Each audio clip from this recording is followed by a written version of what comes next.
Craig in California. Craig wants to talk to us about... Not Craig Reed. Oh, God damn. Shannon! Can you hear me? Hello? Yes, Hello? I can hear you, sir. What's up? I had to call. I saw the thumbnail, the infamous thumbnail, like last week, and I was like, "Oh my God, I got to be home tonight. I got to make sure I call." So here I am. All right. Hey, Craig, how's it going? Craig and I were actually... Found your calling. I think you found your calling, Shannon. Literally. Yes. To you. Tell them about that. Talking to you, Craig. Shannon and I were in a heated debate. Yes. We were in a nice little chat on Tuesday So night. heated. It was really fun. I thought. That was the chillest conversation I've had with a Christian on YouTube probably ever. Like, seriously, that was so nice. Yeah, that was just so fun. That was on the, was it Modern Debates channel? Craig, is that the name of it? Yes, Shannon let me to him. James. Yes. James from Modern Day Debate. Yes, so definitely check that out. So, Craig, what are you calling in about today? Okay, here, I think I have a tweet. Your boy, Anthony Magnabosco, tweeted this out, and I picked it up. I'm going to read it to you. I think you will both very much agree with this. The guy's name is Dave McCraney. Mm-hmm. The key here is to avoid a debate and start a conversation. I figure this is perfect for Shannon.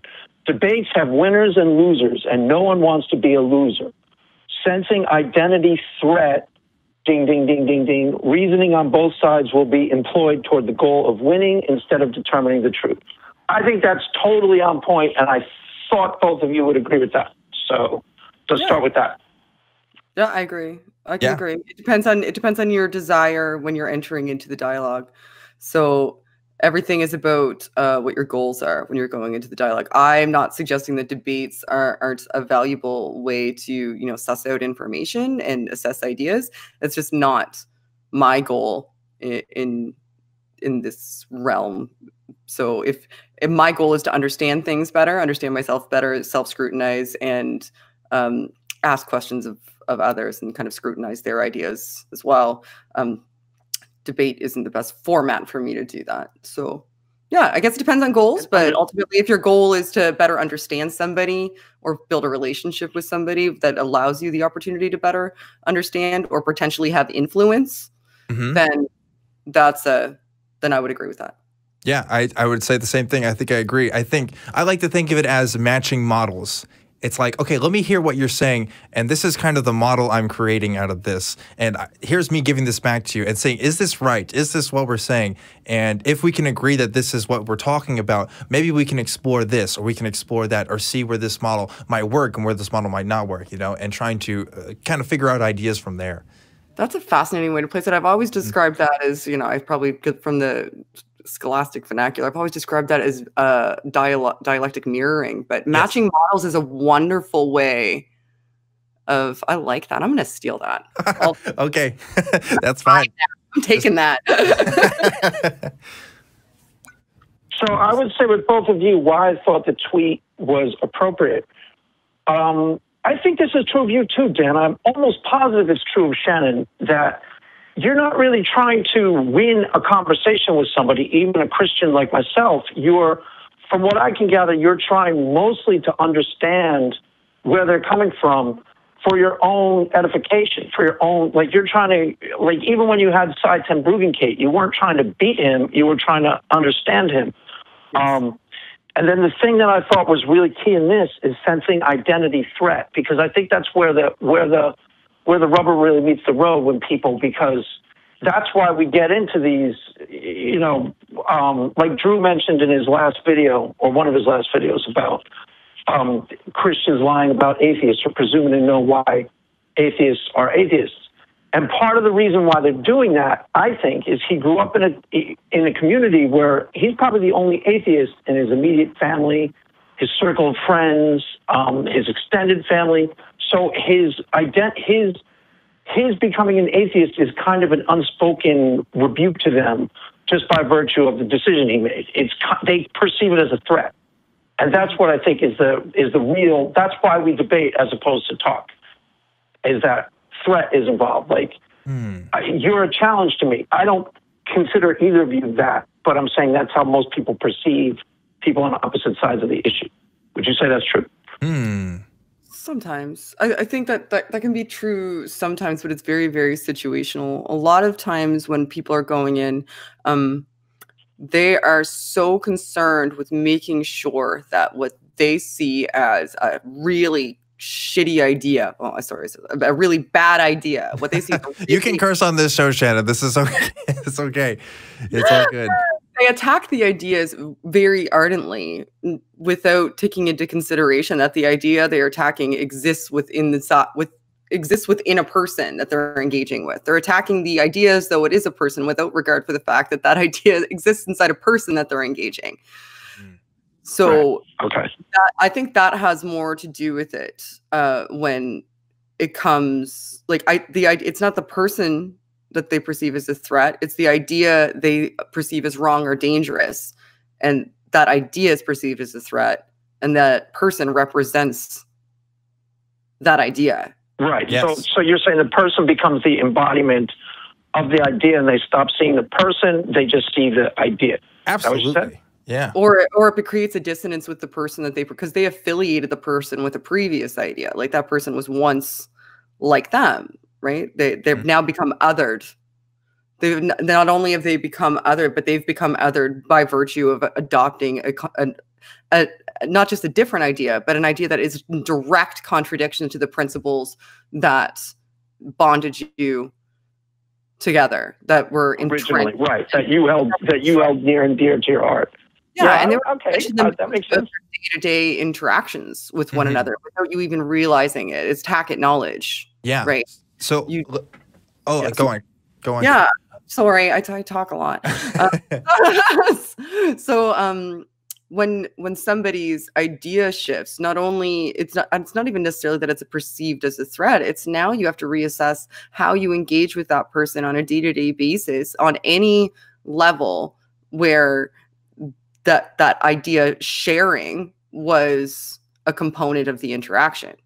So if the fact that shared idea is a component of any interaction that you had, either subconsciously or via action, and now that has been dramatically changed, shifted, or moved, or is in contradiction, you have to, somebody that you've known your entire life, you now have to try to figure out whether or not you can interact with them the same. So fear of losing that relationship as it existed prior factors in, I think, a lot more than the idea itself.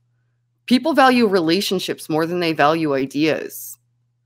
So if your relationship with somebody has shifted so dramatically because of an idea, and you feel as though you can in some way persuade them to change that idea so that you can get them back, you will try to do that first, because that's, that might seem like the easier road. And that way you get back the person that you already had, instead of having to try to figure out how to be with a new person and what that means for the relationship. I think that factors in a lot more than just the idea being a threat when it comes to individual relationships anyway, like as you referenced, Drew. Yeah. I would add on to that and say something that, speaking from a personal note, when I started doing this show, when I started getting more involved, one of the reasons why I did was because my personal switch from my religious life was a switch in what I considered legitimate authority in a certain way. In my sense, it was Christianity. Christianity was a legitimate authority in my life. It dictated my behavior. It dictated my relationships. It dictated the way that I went about doing things. And when I came to the conclusion that this authority was not legitimate, right, and under my conclusions, that affected my, one, like Shannon said, relationships with other people, which was very dramatic and caused a lot of shifts in that realm. But it also made me realize how much authority it had over my life and how much I see the authority in other people's lives, which that kind of spurns a sort of activism in me in some sense of why I like to speak out about those issues. But in regards to why I like to have conversations with people, I think realizing that and having that personal revelation meant that I'd like to give a similar kind of insight, and not necessarily so that people can dismantle the authorities in their life or dismantle what they consider legitimate in their life, but to at least give people a certain perspective of, hey, I didn't realize that, you know, atheists were this kind of minority in this country and they had a lot of these issues and things. I would say here's a buzzword phrase I'm going to use, like Christian privilege. I'm going to put that out there. Christian privilege made me realize that there were this kind of other conversations going on, and I would have wanted to know. I'll take it. Is it there? I would have wanted to know that, Craig, if I was a Christian. I really would have, but I didn't because I didn't have the personal experience to. You know. Right. Okay. So you're saying, and I got this when I interviewed you. Mm-hmm. That's why I've labeled you as the young, hungry atheist. There's slightly more evangelical fervor. Call me an atheist. Call me whatever you want. You know, I want to have these conversations regardless of what label I choose. If I became a Christian tomorrow, Craig, I would keep the friends that I have now. I would keep talking about the same things that bother me because, I mean, that's part of who I am. Right. You know? But you have somewhat of a, there are certain things, certain pieces of information that you think is valuable to convey to people regardless, because you think that that will help open their mind to perhaps your way of thinking, but it's in you. That's part of what you're about. Is that? Yeah, I mean, as a human being, not as an atheist, as a human being. Yeah, exactly. I think self-examination is important. I think that's a value I'm willing to convey to people. If we're going to go that route and say, I'm out there trying to convey information, because I don't want Truth Wanted to be a show where I tell people what I think about things all the time. I want to hear what other people say. But yeah, I'm a person and I exist and I have thoughts and feelings and experiences, and I want to be able to share some of those too. So yeah, I think I agree with that. Well, Truth Wanted is truthfully more open-ended than most of your atheist call-in shows, and I mean that as a compliment. It's a lot more exploratory and conversational than... I don't think I've ever seen counter-apologetics as classically understood, where like someone calls up and you know, well, you're aware that the Bible says this and this. I don't think I've ever seen your show do that. Not yet. It has, and I missed it. Not yet. Not yet. It probably will happen. It's not that I don't have. Greg, give me apologetics. Let's get them. No, I mean, I like reading on the biblical scholarship and stuff. I'm actually very interested in that. I just. You know, that's a rabbit hole. If you debate one person, then more people will want to debate with you, and then it becomes a whole thing. Oh, but that's a here's the point. thing. Yeah. Here's also another thing, Craig. I'm not sure if there's anything that I could tell you that would convince you to change your mind about what you believe. I'm not sure that there is, but I may be able to tell you something that could inspire an action in you that could maybe let you see things a little bit differently. So why not do that? You know, like even as an atheist, right? Realistically speaking, the whole world isn't going to become atheist tomorrow. It's not even going to become atheist in my lifetime. Why even bother with that? I'd rather make gradual changes to improve people's lives, like holistically, while they're here now, even if it means that they're going to be a Christian for the rest of their life. That's fine. You know, if it comes down to it, and they're not willing to give up that part of themselves, even if I don't think it's true, you know, if I can at least help them improve their lives while they're here, I think that's what's best for people. You know. Well, that's actually really cool, but that's actually. I won't go so far as to say that's wise, because that's giving you too much credit. Well, I'm not saying deny truth and do whatever you want. Well, don't get me twisted here. What I am saying is I'm being realistic about when I'm having conversations with people. It's like what we were talking about on Tuesday night. If you're going to be like, let's say Christian and atheists are working a job together, or married, or, you know, my wife has totally different political opinions than me. I don't spend any time trying to convince her of anything about her opinions. We sort of carved out a space where we can freely discuss politics without, you know, without debating, without trying to, well, are you aware that, you know what I'm saying? And that's kind of what I hear you said, I think. I'll ask one more question, then I'll leave you guys. So in this tweet, the context of this tweet is trying to change people's minds. I think that's the lecture the guy gave. Have you heard of this guy, David McCraney? Yeah, I've heard the name before. Yeah. I'm going to ask you, and you kind of answered it, Dan. And Shannon, I don't think you're in the business of changing minds. I would never say that that's what you're about. Is that how you see it? I don't see you as someone who's actively trying to change people's minds so much as engage and learn maybe to eventually change minds, like Dan said. But I want to hear from both of you. How much are you in the business of changing minds? Because I asked a girl on Twitter once, she said deconversion, period. I said, why are you talking to people at all? Deconversion, that's it. I was like, wow, that's weird. Go ahead. I wouldn't simplify it by saying my goals are to change anybody's mind. I think that's too simplistic a way of looking at it. My goal is to be an advocate for atheists and try my damnedest to be a good representation of, of the community whenever I can. Main goals for me are to attack things that are harmful, and I focus on that by doing the more scripted videos in conversations and dialogues, which is I think what more you're referring to.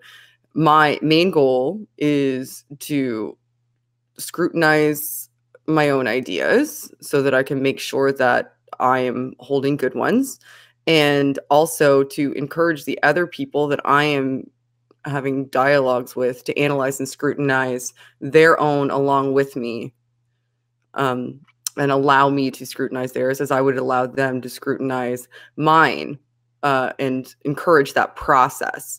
Now, by virtue of encouraging that process, I think that naturally leads people towards changing their minds in a lot of situations and scenarios.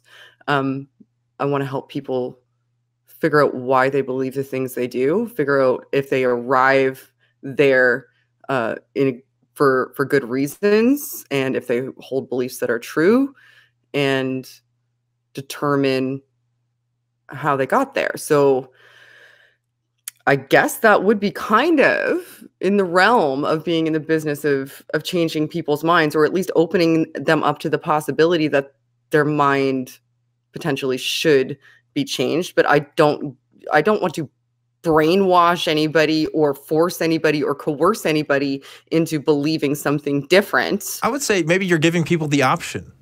An option they've never considered before. Okay. Yeah, the tools to self-analyze in a comfortable space, and also the tools to better understand somebody who believes something that is dramatically different than you, and without fear of attack. I give great answers, Craig. I give good answers. You give good answers. That's a good answer, Dan. I say sign her up. You said like godless things. Just forget that. Just keep it Shannon week to week. I'll go back. It'll be fun. That's exactly what you said. I also hear like keeping people non-defensive so the conversation is organic and real. I heard that somewhere in there. I don't know if you exactly said that. I implied it in a lot of different areas, but that's the same. Yeah. I mean, people are more convinced. I'll just add this. I think people are more convinced when you add that human element to it, where you say, look, this is where I'm at. This is my story. This is how I came to this conclusion. And not just saying, here's the evidence. Here's my case. Go figure it out for yourselves. That's not as evidence. Deal with it. Yeah, it's not as appealing to people, for better or worse. Even if that was the quote unquote better way for people to figure out their beliefs, it's just not realistic for most people. It's just not realistically how that happens oftentimes. Oftentimes you have to go through this human body to figure things out, and sometimes we're emotional and angry and sad and all kinds of things that affect our processes of reasoning. Right, and it's a whole process, and it's right, exactly. I agree. Well, Craig, I think that's about all the time we have for this call, but I do appreciate you calling, and if you're really going to call again, you should call again, Craig. I mean, it's always fun talking to you, Yeah. Well, I would have called when Sirius was here. I didn't realize Sirius was on until after the show was over. I'll definitely call. I'll call a lot. All right. Craig means that too. I didn't mean it as a threat. And I meant that as like, I'll call a lot. It'll be fun. Not like, I'll call a lot. Watch your back there. Thank you, guys. All right. We'll see you later, Craig. Craig. Yeah, he's a fun guy. So yeah, there's proof, guys. You can have good, friendly conversations with a Christian and not even talk about religion, really. We didn't even go into it, but I love Greg. yeah, it happens. There can be good movement there, good relations there. That can affect a lot of things. A lot of people can be moved by that, and it doesn't have to be at your throat conversations every single time. You know, it's really fun. It's really fun.